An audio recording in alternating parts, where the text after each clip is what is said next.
আজকে যত উল্টাপাল্টা কথা লিখে মানুষকে বিভ্রান্ত করে এবং সেটাকে নিউজ করে যাচ্ছে, এগুলো এমনি আমি ছাড়বো না, একদিন দেখা হবেই। মানুষ হত্যা করা তো আমার কাজ না। তাই যদি হতো তো আমার বাবা মা ভাইদের যারা হত্যা করেছে তাদেরকে আমি বিচার করতাম না, তাদেরকে খুন করতাম। আমি তো তা করিনি। সাধারণ আর 10টা মানুষ তার আপনজন হারালে যেরকম বিচার পায়, ঠিক সেইভাবেই বিচার করেছি। হাজার হাজার পুলিশকে হত্যা করেছে, লাশ গুম করেছে, পা বেঁধে ঝুলিয়ে রেখেছে। আর পুলিশকে হত্যা করবে, আওয়ামী লীগ নেতাকর্মী হত্যা করবে, পা বেঁধে ঝুলিয়ে রাখবে, আর তাদের উদ্ধার করতে যাবে না। আর উদ্ধার করতে গেলে যদি কিছু হয় তার জন্য দায়ী কে? যারা উদ্ধার করতে যায় বা যারা নিজেদের আত্মরক্ষা করতে চায় তারা তো দায়ী না। যারা আক্রমণকারী বা যারা নির্যাতনকারী তারাই দায়ী। কিন্তু আমাদের দেশে হচ্ছে উল্টো ঘটনা। যারা আক্রমণ করে, নির্যাতন করে, তাদের কিছু বলা হয় না। নির্যাতিতদের নিয়ে জেলে ঢোকানো হয়, মামলা দেওয়া হয়, তাদের উপর অত্যাচার করে, আর মারা গেলে তো লাশ ঝুলে পচে পচে যাবে, সেইভাবেই তাদের রাখা হয়। ক্ষমতা আসার পর থেকেই মনে হচ্ছে আওয়ামী লীগ সবচেয়ে বড় শত্রু। কেন আওয়ামী লীগ হবে? আর আমার নামে নানা রকম মিথ্যা বয়ান দিয়ে যাচ্ছে। আজকে দেখলাম কি চিফ প্রসিকিউটর নানা কথা বলেছে, সম্পূর্ণ ভুয়া মিথ্যা কথা। আমার উপর নাকি সেনাবাহিনী এসে চাপ দিয়েছে যেন পদত্যাগ করি। সেনাবাহিনী তো সে কথা কখনো বলেনি আমাকে, কেন বলতে যাবে? বা আমার উপরে কেউ কোনো চাপ দেয়নি। আমরা নাকি ছাত্র হত্যা করেছি, আমি চ্যালেঞ্জ দিচ্ছি। যে সমস্ত অভিযোগ এনেছে সব মিথ্যা, ভুয়া। আজকে যদি ছাত্ররা আন্দোলন করলে তাদেরকে উৎখাত করতে হলো বা তাদের কিছু করতে হতো, তাহলে 7ই জুলাই যখন ছাত্ররা আন্দোলন করতে শুরু করলো, 14ই জুলাই পর্যন্ত তারা নীরবে আন্দোলন করেছে, তাদের বিরুদ্ধে কোনো ব্যবস্থা তো নেওয়া হয়নি।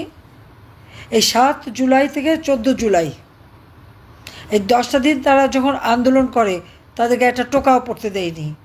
মেয়েরা সারা রাত বসে যখন আন্দোলন করতো, আমারই পদত্যাগ চাইতো, আমি তাদের প্রোটেকশন দিতাম, তাদের নিরাপত্তা দিয়েছি।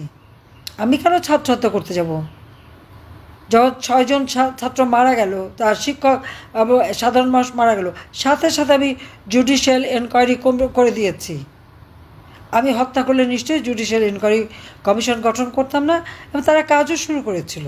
কিন্তু একের পর এক লাশ পড়তে শুরু করলো। এই লাশ কারা ফেলছে? এই লাশ ফেলছে ইউনূস নিজে। তার কারণ তার মেটিকুলাস ডিজাইনের অংশ। আর আরেকজন লাশের ব্যাপারে পরামর্শ দিয়েছিল, ছিল তারেক জিয়া। লাশ পেল, সরকার পড়ে যাবে। যখন এরকম একটা পর একটা লাশ পড়লো, এবং যে সমস্ত যারা আমাদের এই ছাত্রলীগের ছেলে পেলে, আওয়ামী লীগের ছেলে মানুষ, তাদেরকে হত্যা করেছে, যে সমস্ত ঘটনা ঘটেছে, সাথে সাথে আমরা তার ব্যবস্থা নিয়েছি।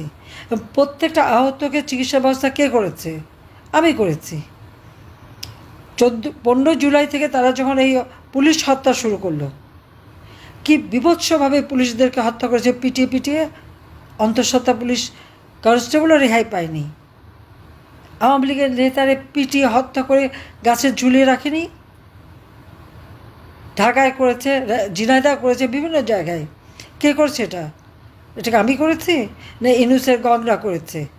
আজকে চিফ প্রসিকিউটর যে বলে কোর্টে যে যত মিথ্যা বয়ান বানিয়ে নিয়ে আসে, তারা কি করেছে? যারা মেয়েদের রেপ করেছে, যারা গণহত্যা করেছে, তাদের ডিফেন্সে ছিল এই চিফ প্রসিকিউটর। তাদের ডিফেন্সে ছিল যখন যুদ্ধ অপরাধীদের আমরা বিচার করি। আজকে সে কী করে চিফ প্রসিকিউটর হয়? সেটাকে আমার প্রশ্ন। সম্পূর্ণ বেআইনি। যে আইন করা হয়েছিল যুদ্ধ অপরাধীদের বিচারের জন্য, সেই আইন এক্সিকিউটিভ অথরিটি দিয়ে সেটাকে সংশোধন করতে পারে না। সংশোধন করতে আবার সেই পার্লামেন্টও সংশোধন করতে হবে। সেই আইন সংশোধন করে এখন ওখানে আমাদের বিচার এবং যত মিথ্যা বয়ান। গণভবনে নাকি রাত্রেবেলা আমাকে এসে চাপ দিল রিজাইন করতে হবে। না, চাপ তো দেয়নি, বরং প্রত্যেক মানা করছে, যে নিষেধ করেছে আমি যেন আমি পদত্যাগ না করি। আমার দলের লোক আমাকে কিছুই বলেনি। যখন 34 জন নিহত হলো, এই আবু সাঈদের পরিবার থেকে শুরু করে সবাইকে আমি ডেকে নিয়ে এসে তাদের প্রতি আমার সিম্প্যাথি দেখাই, আর্থিক সহায়তা দিই। প্রত্যেকটা আহতকে আমি চিকিৎসা করি। আমার ডাক্তার সামন্তলাল সেন এবং ডাক্তার রোকেয়া যে হাসপাতালে প্রতিটি রুগীকে দেখে আসে, প্রতিটি হাসপাতালে যে তাদেরকে দেখে এসেছি, প্রত্যেকটা আর্থিক সহায়তাও দিয়ে এসেছি, নগদ টাকা দিয়ে এসেছি। আর চিকিৎসার জন্য সমস্ত খরচ আমি করেছি। আমি হত্যা করলে আবার এই চিকিৎসা করবো কেন? মানুষ হত্যা করা তো আমার কাজ না। তাই যদি হতো তো আমার বাবা মা ভাইদের যারা হত্যা করেছে তাদেরকে আমি বিচার করতাম না, তাদেরকে খুন করতাম। আমি তো তা করিনি। সাধারণ আর 10টা মানুষ তার আপনজন হারালে যেরকম বিচার পায় ঠিক সেইভাবেই বিচার করেছি। কাজে আমার নামে আজকে এই মিথ্যে কথা, এবং প্রথম আলোর দোহাই দিয়ে করেছে। প্রথম আলো কীভাবে এই কথা জানলো? প্রথম আলো তো গণভবনে ঢুকতে পারতো না। ডেইলি স্টার প্রথম আলো দালালি করে দেখে কোনোদিন আমি তাদের সাথে আর কথা, কারণ 2007 সালে যখন ইউনিসের সাথে দল করতে গেল, কিংস পার্টি বানাতে গেল, তখন থেকে তাদেরকে আমি দূরে সরিয়ে রেখেছি। তা এইরকম মিথ্যা বয়ান দিয়ে আমার নামে নানা কথা সে বলে বেড়াচ্ছে, যেখানে চিফ প্রসিকিউটর বিচার হবে, কোর্টে উঠবে, আর সেখানে আগেই সে সব বলে ফেলে দিচ্ছে। সমস্ত বানোয়াট করে 8 মাস ধরে খালি এগুলি তৈরি করলো। সাক্ষীর জন্য ট্রেনিং, কোথায় কোথায় ট্রেনিং দিয়েছে তাও আমার জানা আছে। এগুলি এমনি আমি ছাড়বো না, একদিন দেখা হবে। যা আজকে যে ক্ষমতায় বসে আছে যা খুশি তাই বলতে পারি, কিন্তু যে বয়ান সে দিয়েছে সম্পূর্ণ ভুয়া, মিথ্যা। কারণ আমি সেদিনও প্রতিদিন রাত্রে মিটিং করেছি সকলের সাথে, প্রত্যেকের সাথে আমার মিটিং হয়েছে যে কীভাবে এদের বিরত করবো। এদের যদি আমাকে উৎখাত করতে হলো ছাত্রদের, তো 7 তারিখে যখন বসে তখন 8 তারিখেই তো যেমন ইউনুস করতেছে। এখন একজন আন্দোলন করতে গেলেই টিয়ার গ্যাস মারে, গরম পানি মারে, সাউন্ড গ্রেনেড মারে, গুলি করে, 2-4টা লাশ ফেলে আন্দোলন ঠান্ডা করে দিচ্ছে। আমরা তাই করতাম, আমরা তো তা করি নাই। উল্টো আরও আমি আইজিপি আমাদের পুলিশ কমিশনারকে বলছি ছাত্রদের গায়ে যেন কোনো কিছু না লাগে, ওরা আন্দোলন করতে দাও। আমরা তো দিনের পর দিন আন্দোলন করেছি আইয়ুব খানের বিরুদ্ধে, এআই খানের বিরুদ্ধে, জিয়ার বিরুদ্ধে, এরশাদের বিরুদ্ধে, খালেদা জিয়ার বিরুদ্ধে দিনের পর দিন আইন করে আমরা আন্দোলন করেই তো দেশে গণতন্ত্র ফিরে এনেছি। আর এই ছাত্ররা যখন আন্দোলন করেছে তখনও তো তাদের সাথে আলোচনা হয়েছে, তাদের বাবা মা এসেছে, মুচলেখা দিয়েছে, তারা আর কিছু করবে না বলে কথা দিয়ে গেছে। যেই আবার বেইমানি করেছে অমনি 1 দফা দাবি, সমস্ত দাবি মেনে নেওয়ার পরে আমরা তাদের তো উৎখাত করতে যাইনি। তারাই তো মেট্রো রেলে আগুন দিয়েছে, পুলিশ হত্যা করেছে, নিজেরাই তো বলেছে যে মেট্রো রেলে আগুন না দিলে, পুলিশ হত্যা না করলে নাকি তাদের আন্দোলন সফল হতো না, বিপ্লব সফল হতো না। কিসের বিপ্লব? মুষ্টিমেয় লোকের কাছে অস্ত্র তুলে দিয়ে ওই টোকাইদের ভাড়া করা, কিশোর গ্যাং ভাড়া করা, ওই বিহারি ক্যাম্পের লোকদের ভাড়া করা, কিছু অন্য ছাত্রদের টাকা দিয়ে ভাড়া করে নিয়ে এসে অস্ত্র দিয়ে, ওটা কোনো বিপ্লব হয় না। কোনো নীতি নাই, আদর্শ নাই, লক্ষ্য নাই। একটাই লক্ষ্য, শেখ হাসিনার ক্ষমতা থেকে সরাও। কেন? দেশ বিক্রি করতে পারছে না, বঙ্গোপসাগরের অধিকার কাউকে দিচ্ছি না, আবার পার্বত্য চট্টগ্রামের অংশ, কক্সবাজার অংশ কারো হাতে তুলে দিচ্ছি না। এটাই তো আমার অপরাধ ছিল। এটা তো আজকে স্পষ্ট হয়ে গেছে। ক্ষণিকের জন্য মানুষ বিভ্রান্ত হয়েছিল, এখন তো মানুষ টের পাচ্ছে যে দেশটা আমি কোথায় নিয়ে গিয়েছিলাম, সবাই কত সম্মানের সাথে ছিল, শান্তিতে ছিল, এখন কি অবস্থায় আছে। আর চিফ প্রসিকিউটর বলে সে নিজেই তো অপরাধী, তারই তো বিচার হবে, কারণ সে তো ঘোরতর অন্যায় এবং অনিয়ম করে যাচ্ছে। সে তো যুদ্ধ অপরাধীদের সাথে ছিল, যারা রেপ করেছে তাদের সাথে ছিল।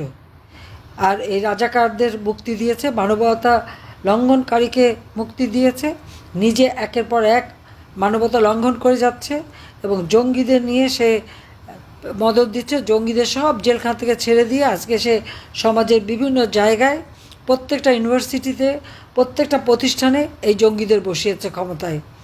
এখানে কোনো মানুষের কোনো কাজ করার কোনো সুযোগ নাই। তার উপর আজকে সরকারি কর্মচারীদের উপরে জুলুম, তাদের বিরুদ্ধে মামলা মোকদ্দমা, সামরিক বাহিনীর যারা অফিসার তাদের উপরে মামলা মোকদ্দমা, পুলিশ বাহিনীর উপরে মামলা মোকদ্দমা, একের পর হাজার হাজার পুলিশ হত্যা করেছে, আওয়ামী লীগের নেতাকর্মী হত্যা করেছে, 1,37,000 নেতাকর্মীর বিরুদ্ধে মামলা, এবং লক্ষ লক্ষ আওয়ামী লীগ নেতাকর্মী আজকে আসামি বানিয়ে রেখেছে। কথা বলার কোনো অধিকার নাই।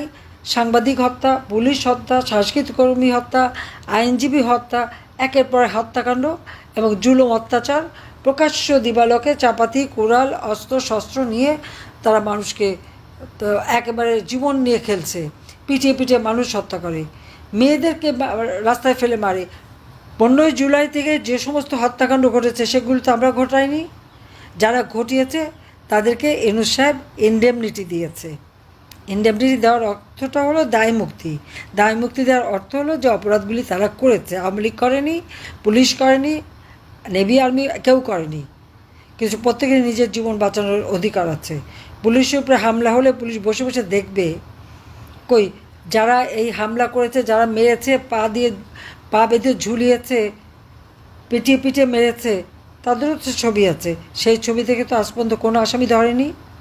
কেন ধরেনি? তাদের দায় মুক্তি দিয়েছে। অর্থাৎ পুলিশ হত্যা বিচার হবে না, আওয়ামী লীগ নেতাকর্মী হত্যার বিচার হবে না, নারী হত্যার বিচার হবে না, শিশু হত্যার বিচার হবে না, শিশুদেরকে রেপ করা হচ্ছে, নারীদেরকে রেপ করা হচ্ছে, তার কোনো বিচার হবে না। খুব ভালো বিচার হবে আমাদের, শুধু আওয়ামী লীগের। কারণ আমরা স্বাধীনতা এনেছি, দারিদ্র্য বিমোচন করেছি, মাথাপিছু আয় বাড়িয়েছি, মানুষের জীবনে শান্তি দিয়েছি, মানুষের জীবনে নিরাপত্তা দিয়েছি। এই তো বড় অপরাধ। স্বাধীনতার সার্বভৌমত্ব বিক্রি করিনি। আর ইংরেজ তো বিক্রি করার উপরে এক পায়ে দাঁড়িয়ে আছে। কিছুতে আমাদের দেশে কোনো জিনিস বিক্রি, 1 ইঞ্চি মাটি বিক্রি করতে পারবে না। তার জন্য প্রত্যেকে রুখে দাঁড়াতে হবে। আর এই রাজাকারদের রাজত্ব চলবে না। এটা স্বাধীন বাংলাদেশ, লাখো শহীদের রক্তের সাথে বেইমানি করেছে এই বেইমানি নুস। কাজে এর বিরুদ্ধে সর্বতভাবে সবাইকে নামতে হবে, সেই আহ্বান আমি জানাচ্ছি। ইনশাল্লাহ জনতার জয় হবেই হবে। জয় বাংলা, জয় বঙ্গবন্ধু, বাংলাদেশ চিরজীবী হোক।